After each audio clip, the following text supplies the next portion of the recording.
right, we'll start here with Kane. We'll start with Tom Brew and then Pigs.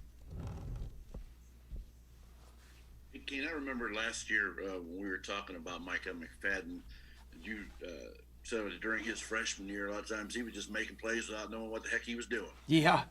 And and now he's clearly turned into one of the best linebackers around.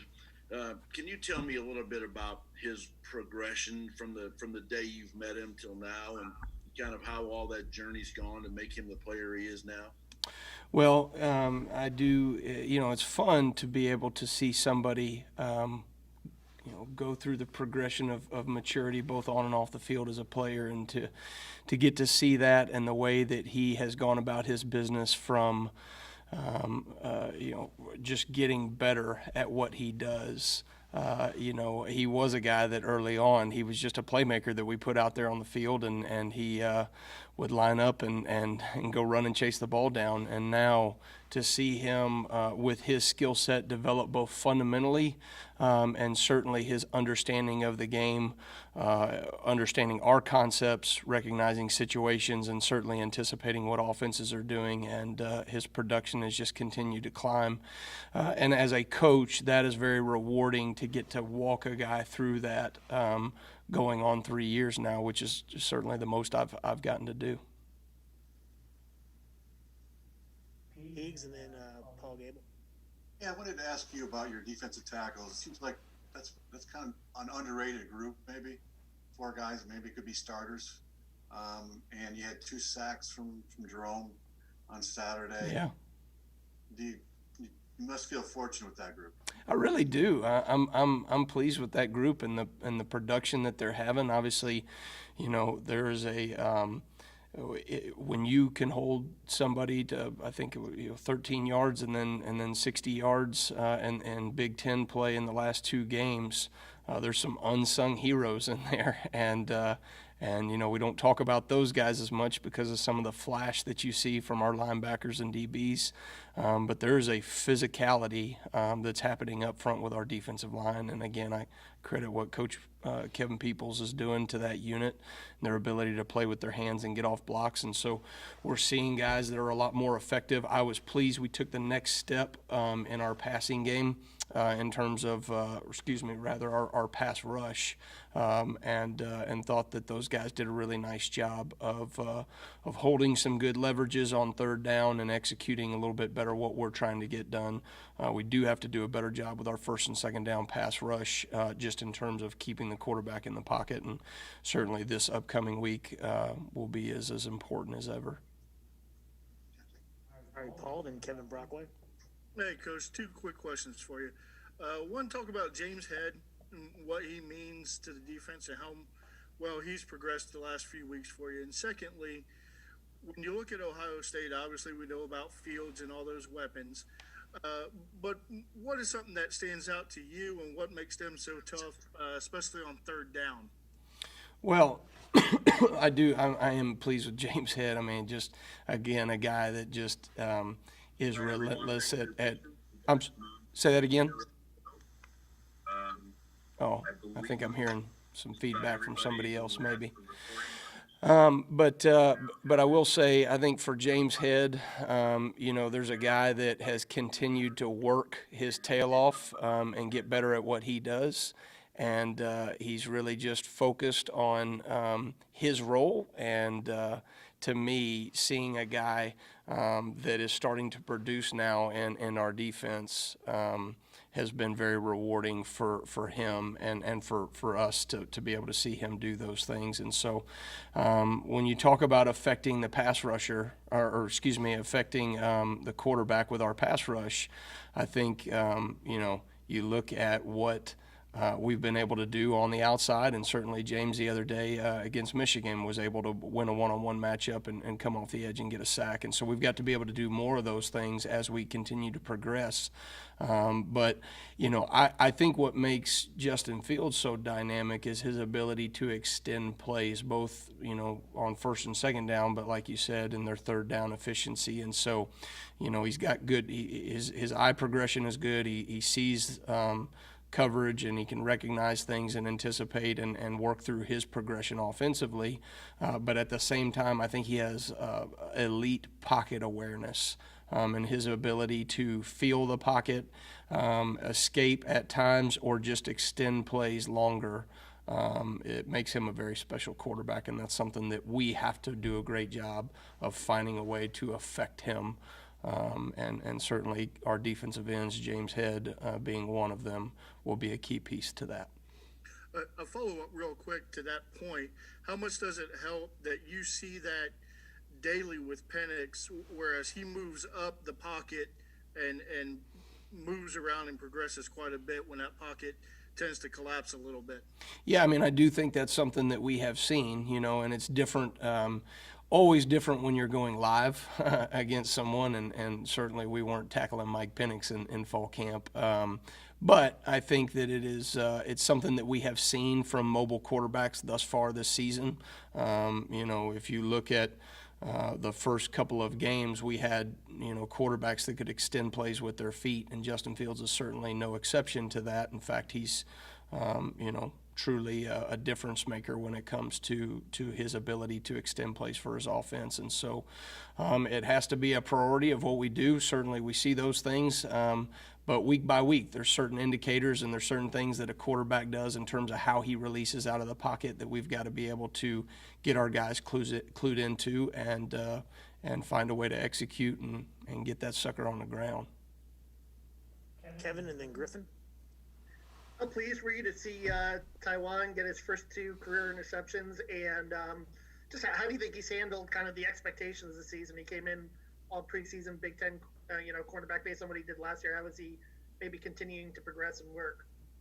Yeah, I mean, we joke that, that he got so many pass breakups a year ago and even moving forward in the beginning of the season. And certainly when he broke the dam, he really did it. Obviously 2 interceptions within just a few short plays. And so, he's just a phenomenally instinctive player, and really both those plays that he made, we were able to get some pressure on the quarterback, and he was able to read, adjust, and just anticipate. We joke his nickname is 3 the Houdini Kid, and he's always got something up his sleeve, and I thought he certainly showed that on Saturday.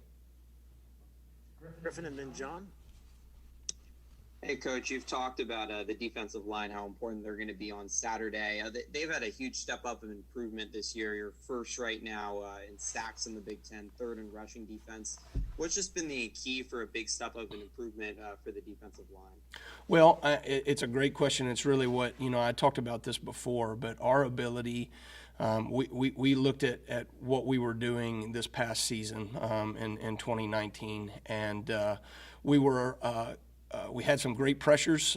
We were getting through the second level and had an opportunity to hit the quarterback, but we were in a lot of man coverage. And when you do that, right, the quarterback knows what you're in, and he's going to get the ball out of his hand before you can get there, or right, he's going to throw the ball in a one-on-one matchup, and, a lot of times we would get a holding or a pass interference call. And so we're still an aggressive defense, and we still play a lot of man-to-man coverage, but we have mixed in a lot more vision and zone coverages on the back end, and it's allowed that it's forced quarterbacks to hold the ball just a little bit longer. And so it does 2 things. One, we're able to, if the quarterback's holding it longer, right, that we get that extra half a second that we need to affect the quarterback and actually hit him and force sacks. And then on top of that, when he does make a throw, we have eyes on the quarterback as opposed to being in man coverage. And that is where I think our interceptions and takeaways have increased exponentially from where we were a year ago. John and then Evan. Tom was talking about just being all in at every stop he is just a second ago. And one of the other things he said after the game is that he's really, really hard on you, I guess, kind of being all in on you. Yeah. In what ways is he hard on you, I guess, during the game or during the week? And how can you tell that that's just him investing, I guess, in you at the end of the day? Yeah, no doubt. I mean, I just that's Tom Allen. I mean, he's an aggressive, detailed, relentless person that holds everybody in this building to a high standard, and I would expect nothing less as his defensive coordinator. That there's a standard and expectation that I'm going to be held to, and it's made me a much better coach. And so, he's fiery as I'll get out on the sidelines on game day, and we're doing well. He's going to praise what we're doing, and when we're not, he'll let you know that part too. And so, for me, to be able to use him as a resource, and certainly to have that constant accountability in what we do. Throughout our week of preparation and certainly on game day it's made me a better coach, and it's something that I would not trade this experience and the time that I have been able to transition under him has been a big deal for me. Evan and then Dylan. The defense has obviously been really good this year, but one thing that's been I've noticed almost every game has been there's one or two big plays like Peyton Thorne's 38-yard rush at Michigan State. How are you working to prevent those, especially with an offense like Ohio State this week? Well, I don't know if you'll ever prevent all explosive plays throughout a season. What we try to focus on is that we want to limit the opponent's big plays or explosive plays, and certainly none for touchdowns. And we were able to do that this past week compared to what I thought. We did some great things against Michigan, but I think we had 9 explosive plays for I think it was 143 yards or something. No, I think it was over 200 yards if I remember correctly. To where this week it was 4 plays, right? They still got 100 yards on those 4 plays, right? Now, none of them were for touchdowns, which is certainly something that we want to focus on. But the more that we can limit those explosives and yet create enough of our own, we're going to be in a really good position. And so the things that we thought that we identified in those explosives that we gave up are usually fundamental or errors on our side from a schematic standpoint or from a fundamental standpoint. So there's room for improvement, and that's exciting, even as many good things as we did on Saturday. We can clean those things up. Dylan and then Tom Brew. Hey, Coach, you mentioned just displaying vision more. It's allowed for the more interceptions. I think we were talking to Taiwan, and he said how, when you guys are playing that, it's kind of on the cornerbacks to just go out and make plays. I mean, do you think this result is just more trust in the growth in all those guys, that you're able to put them in those positions that aren't necessarily man coverage, and they're able to still kind of make all those plays? Well, they certainly are. Their ability to put their eyes on the quarterback and feel the routes around them, right? They're gifted individuals that I've talked a lot about instinctive vision, right? And we have athletic players that play with instincts, and now they have a little wisdom behind those instincts. And so, we have to put them in position to be able to utilize their skill set. It's what we recruited them here to do. And so, schematically, we need to reflect our player skill sets. And I think we are doing that at a much better level even than where we were a year ago. And so those guys do have some freedom in what we do, and certainly they have earned the trust of our coaching staff and the way that they've been able to produce both in takeaways, but also just in their physicality.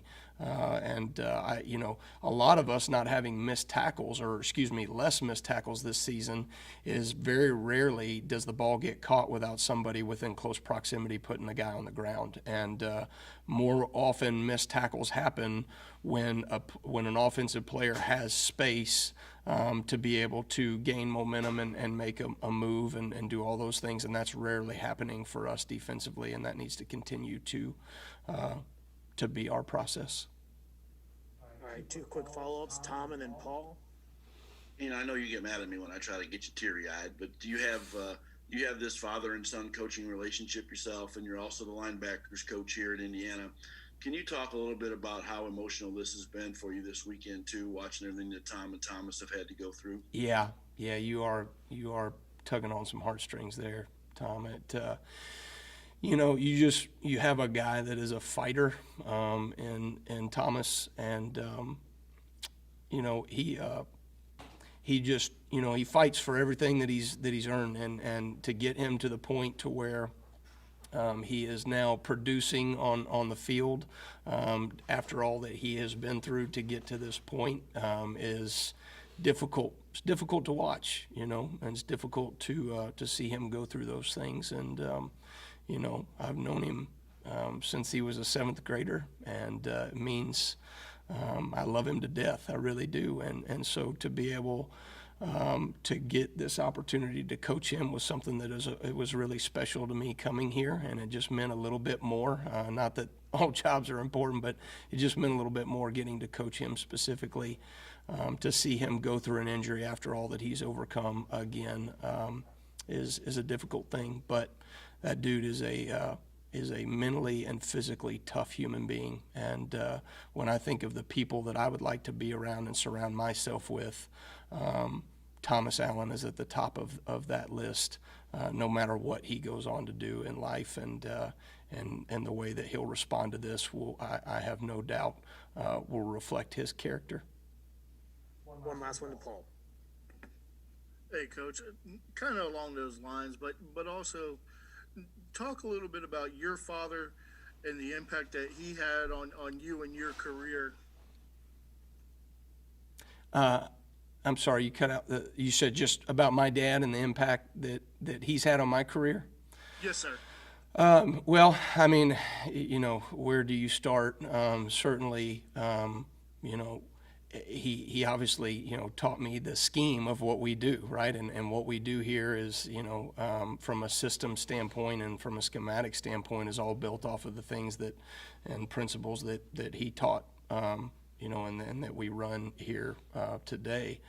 I think my dad taught me how to lead well. And he was never a head coach himself, and in fact he never really had that passion to do that, to be a head coach, right? But to be able to lead his room and create ownership and buy-in and a culture on his side of the ball is something that I have taken as a defensive coordinator, and I thought that he has led well both on and off the field.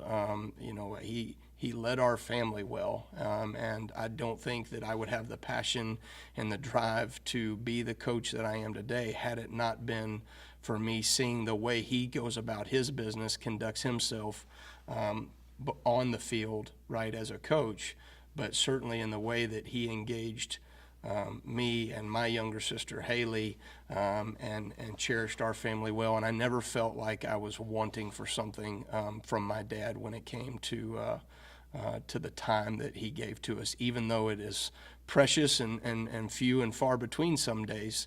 But I felt appreciated and known by my dad, and that was, that to me is what I hope to do for those 3 hellion boys that I got back at the house. Thank you, Kane. All right, thanks, guys. We'll have Michael Penix Jr. here shortly.